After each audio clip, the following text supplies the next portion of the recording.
Prepariamo le tagliatelle dolci, le buonissime girelle di carnevale aromatizzate all'arancia, fritte, alle quali nessuno potrà resistere. Per preparare le tagliatelle dolci dobbiamo partire dalla sfoglia, che si prepara a mo' di una sfoglia classica per le tagliatelle da preparare col sugo, insomma con il ragù della nonna. E anche la ricetta delle mie tagliatelle a ragù la trovate qui! Quindi prendiamo la ciotola e iniziamo a mettere la farina all'interno della ciotola. La sfoglia quindi è una sfoglia classica che andiamo a fare con farina e uova, niente di più, niente di meno. La farcitura la andremo a mettere dopo all'interno delle nostre tagliatelle. 2 uova e un pizzico di sale.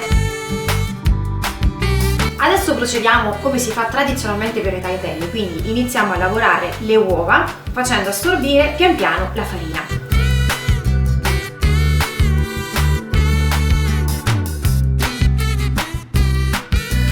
Facendo assorbire pian piano la farina evitiamo la formazione di grumi e quindi sarà più semplice poi ottenere una sfoglia liscia.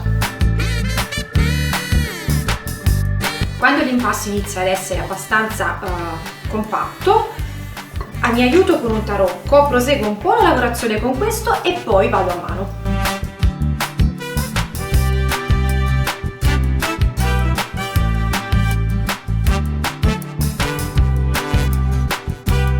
Visto che la dimensione delle uova può variare leggermente e quindi l'assorbimento della farina potrebbe variare un pochino, io vi consiglio inizialmente di lasciarvi con un 10-20 grammi di farina in meno per poi aggiungerla successivamente all'occorrenza.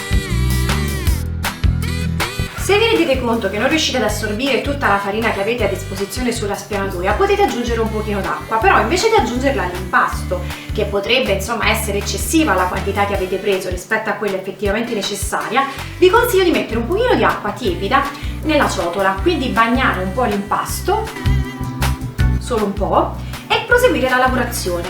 Man mano, se è necessario, continuate a bagnarlo un pochino. In questo modo eviterete di aggiungere troppa acqua e quindi dover aggiungere poi successivamente altra farina.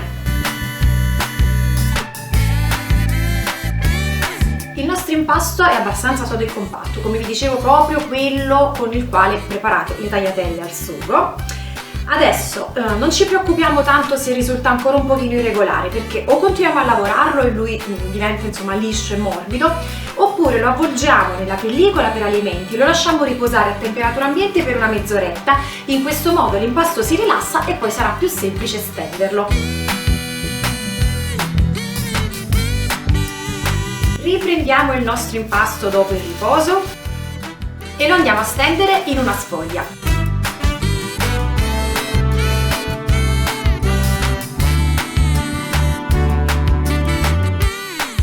Ottenuto una sfoglia abbastanza sottile, l'ideale sarebbe 1-2 mm di spessore, dobbiamo andare a farcirla. Quindi la cospargiamo con lo zucchero a velo,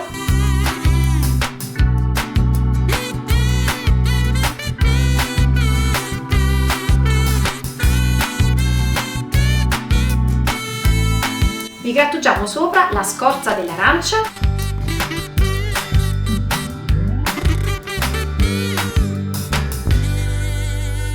ed infine arrotoliamo. Proprio come se volessimo fare le tagliatelle.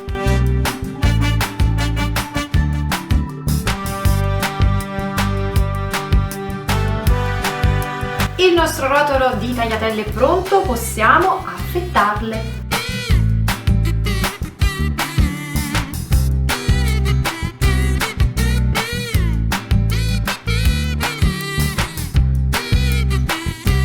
Ed ora che i nostri rotolini sono pronti, andiamo in frittura. Ed ora che l'olio è arrivato alla temperatura di 175 gradi circa, posso andare a friggere le mie tagliatelle. Non ne facciamo proprio tantissime tutti insieme, sempre allo scopo di non abbassare eccessivamente la temperatura dell'olio.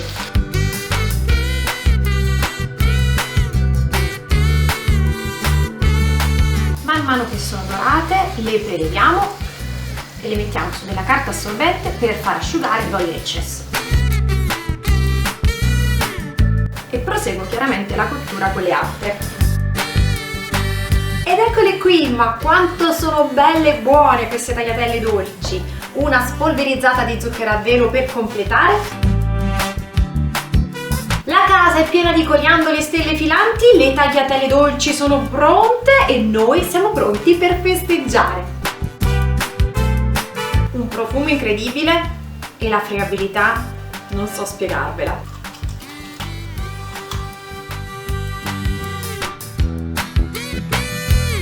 Buonissime!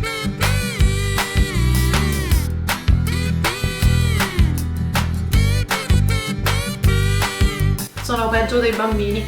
Alle tagliatelle dolci non so resistere. Che ne dite? Vi è piaciuta questa ricetta? Provatela anche voi e fatemi sapere cosa ne pensate. E se non l'avete ancora fatto, iscrivetevi subito al mio canale YouTube. Attivate la campanella per essere sempre aggiornati sulle nuove video ricette. Io vi aspetto alla prossima ricetta da preparare insieme, non mancate, mi raccomando! Ciao!